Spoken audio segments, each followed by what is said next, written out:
Good afternoon, everyone. So today we will talk about the parturition. So what is the parturition first of all?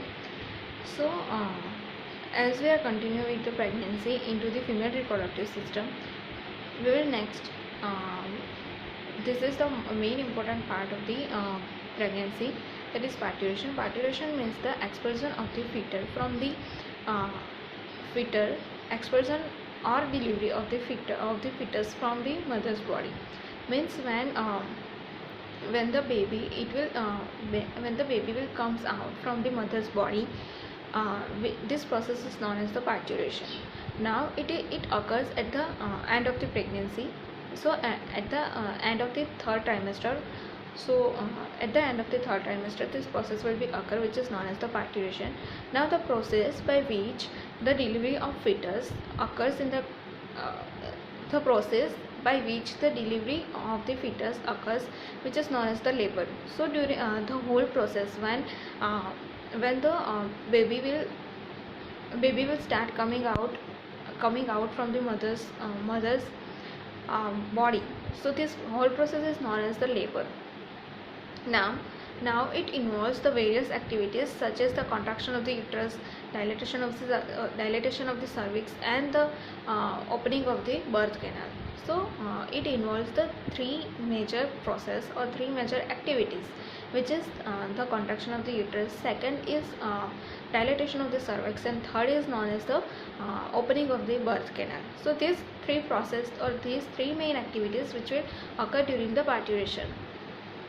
Second, this is about the introduction of the parturition. So next we will talk about the Braxton Hicks contraction. So what is Braxton Hicks contraction? So this contraction are mainly weak. Second, it is irregular and short and usually painless uterine muscle contractions, which will start after the sixth week of the pregnancy. So mainly this Braxton Hicks contraction are the weak contraction. Second, it is irregular. Third, it is a short and usually painless uterine contraction. So this contraction which will start after the 6 weeks of the pregnancy, and this contraction are also known as this contraction are named after the British doctor named John Braxton Hicks, because he find out that. So this contraction is known as the Braxton Hicks contraction.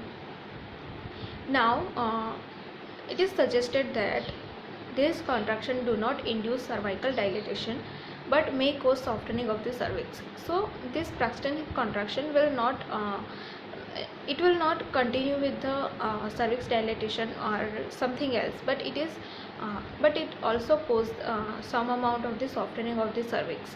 So which is also known, this Braxton Hicks contraction is also known as the practice contraction, because it helps to uterus to practice for upcoming labor stages. So it is helpful for the labor. It is helpful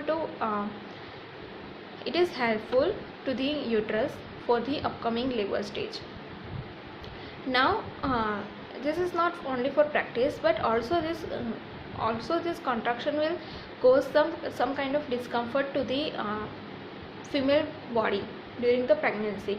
So Braxton Hicks contraction are triggered by the several factors, which are this contraction mainly triggered by the several factors like touching the abdomen. Second, when female will continuously touching the abdomen, at that time this Braxton Hicks contraction started. So this is one of the major factors that will affect the Hicks contraction. Second is movement of the fetus in uterus.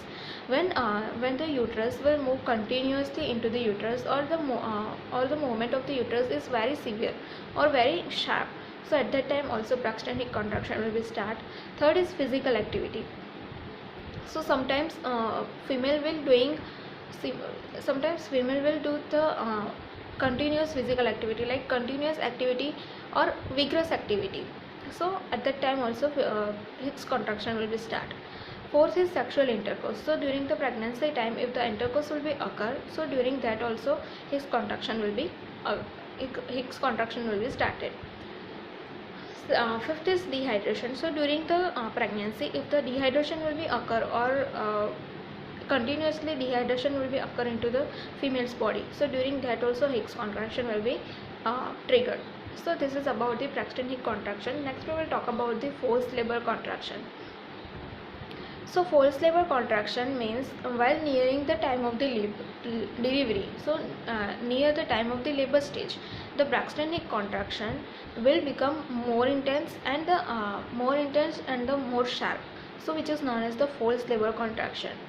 So the forced labor contraction, it is the progression of you can say it is the progression of the Braxton Hicks contraction, but the symptoms of the both contraction will be same, but in forced labor contraction it is believed to have the cervical dilatation.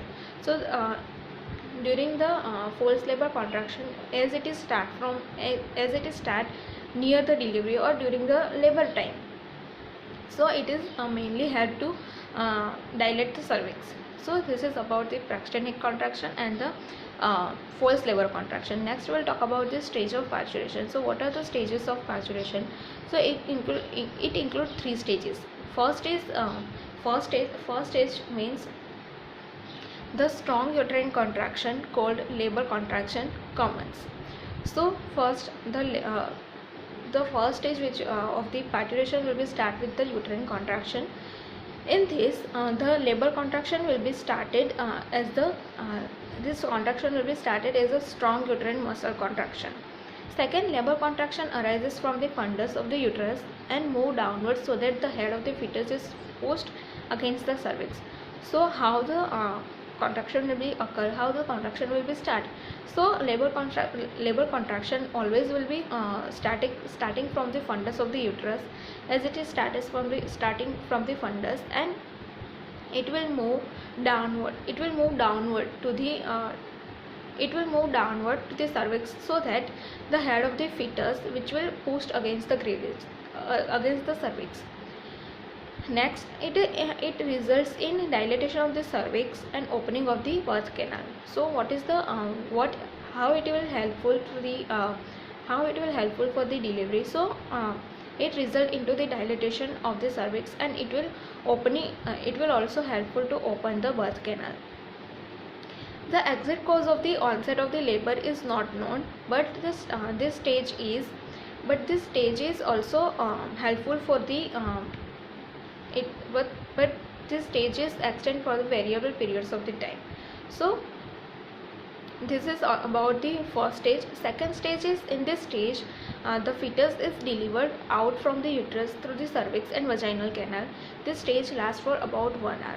So second stage, which will it will include the delivery of the fetus from the birth canal or through the cervix and the birth canal. Now this stage, the time duration of this stage is for 1 hour. Next is third stage. So what is third stage? Third stage means during this stage the placenta is detached from the dysudia and it is expelled out from the fetus, and it occurs within 10 to 15 minutes and after the delivery of the child. So second stage it will include the delivery of the baby, but the third stage it will include the delivery of the placenta. So placenta which will attach with the dysudia, and it is attached into the uterus wall. So now it will deattach from that place, and it will expel out from the uterus, and it will take about 10 to 15 minutes after the delivery. So this is about the 3 stage: first stage, second stage, and third stage. So next is mechanism of the labor. So what is the mechanism? As the slow and weak contraction of the uterus commences at about a month before parturition. So as the last month of the pregnancy will be started, at that time slow and weak contraction will be occur into the uterus, and it will later this contraction will be start as a gradual. Later this contraction will be gradually increase, and it will also increase into the frequency as well as into the strength. So finally it will converted as a labor contraction. So as its strength and its as its strength as well as its frequency is continuously increasing. So after the some time it will converted into the labor contraction and at the time of the labor. So exact cause of the onset of labor contraction is not known till now, but it is strongly believed that the labor contraction are induced by the signal from the fetus. So this labor contraction is mainly uh, mainly uh, mainly induced by the signal from the fetus. So, and during the labor, reflexes from the uterus and cervix produce the powerful uterine muscle contraction. Thus, the uterus and the cervix play an important role in labor, as well as many hormones are also involved during the parturition. So, during the labor, during the labor, reflexes from the uterus and cervix which will produce the powerful uterine contraction, and also there are some hormones which will also helpful for the parturition, as well as uterus and the cervix which will play a main role during the labor time. So this is about the mechanism of the uterus. Next we will talk about the role of the uterus, that we will see into the next video. Thank you.